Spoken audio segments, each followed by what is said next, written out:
الله من الشيطان الرجيم بسم الله الرحمن الرحيم السلام عليكم ورحمة الله وبركاته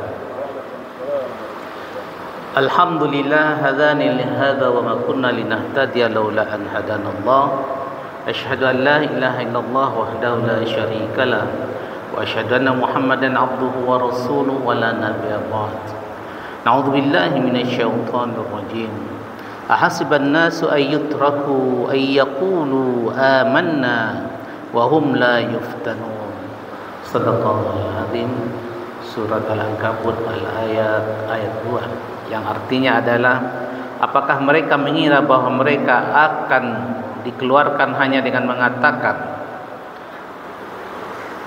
kami telah beriman sementara mereka belum diuji.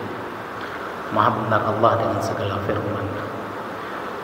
Jamaah zuhur yang berbahagia, pada kesempatan ini kita akan mengingatkan kita semuanya tentang senantiasa kita untuk menjaga keimanan.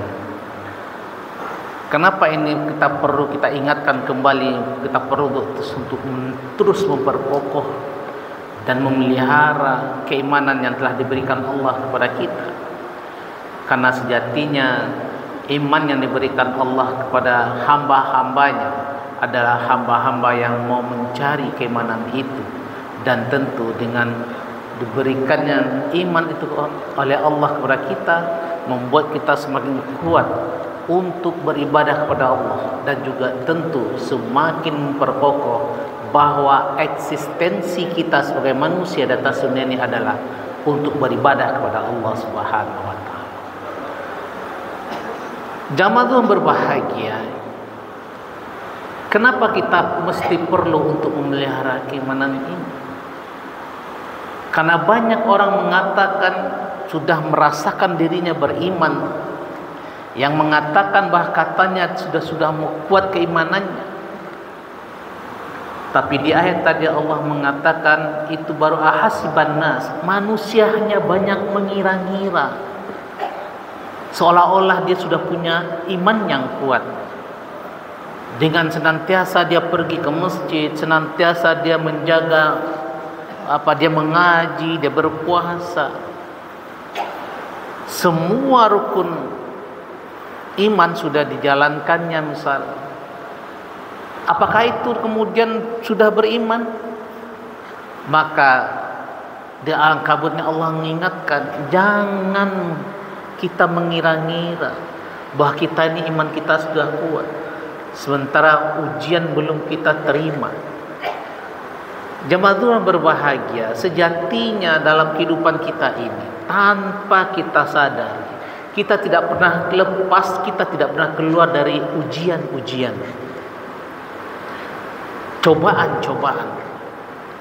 Maka tugas kita sebagai seorang beriman adalah bahwa semua cobaan dan ujian itu adalah bagian dari Allah untuk menguji diri kita agar kita semakin tinggi level keimanan kita.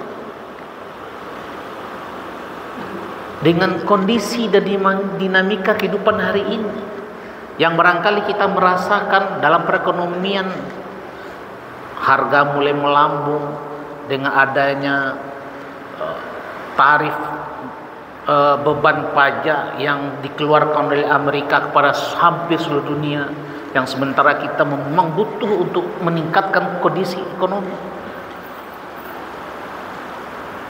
Tapi di balik itu semua adalah bagaimana kita mampu menahan diri kita dengan keimanan kita kepada Allah sehingga kita tidak putus asa, kita tidak frustasi dengan kondisi-kondisi yang kita hadapi itu.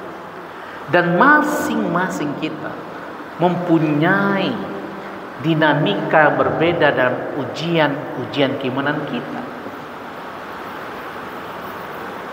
Maka standar yang mesti kita pegang adalah dengan yang dikatakan oleh Rasulullah SAW, al-imanu yazidu wa yanqus. Iman itu senantiasa bertambah dan berkurang. Yazidu bi ta'ah wa yanqusu bil maksiyah. Bertambah iman itu dengan tanda-tanda adalah kita semakin taat dengan semua aturan yang diperintahkan oleh Allah. Wa yanqusu bil maksiat, dan iman itu tanda mulai menurun adalah ketika kita sudah mulai bermaksiat. Kita mulai berdosa, kita mulai berbohong, kita mulai menyakiti orang lain dan seterusnya. Itu tanda-tanda iman kita menurun. Dan secara kondisi ada beberapa fakta yang kita lihat di lapangan, misalkan beberapa hari kebelakangan ini di media, di berita maupun di media sosial barangkali itu berseliweran tentang kasus yang menguap penjualan bayi yang tertangkap di Bandung sana. Dan mayoritas hampir 20 orang lebih itu yang ditangkap itu adalah perempuan semuanya. Ibu-ibu semuanya. Dan ada beberapa gadis. Ini adalah salah satu kasus kecil. Bagaimana bisa terjadi hal yang demikian? Karena memang Allah menguji kita dengan berbagai macam kondisi. Ada kita diuji oleh Allah dengan kekurangan harta, sehingga kita memerlukan harta tersebut, memerlukan uang untuk keperluan kehidupan sehari-hari. Tapi karena keimanan kita yang tipis, maka dilakukan langkah-langkah yang tidak sesuai dengan apa yang diperintahkan Allah.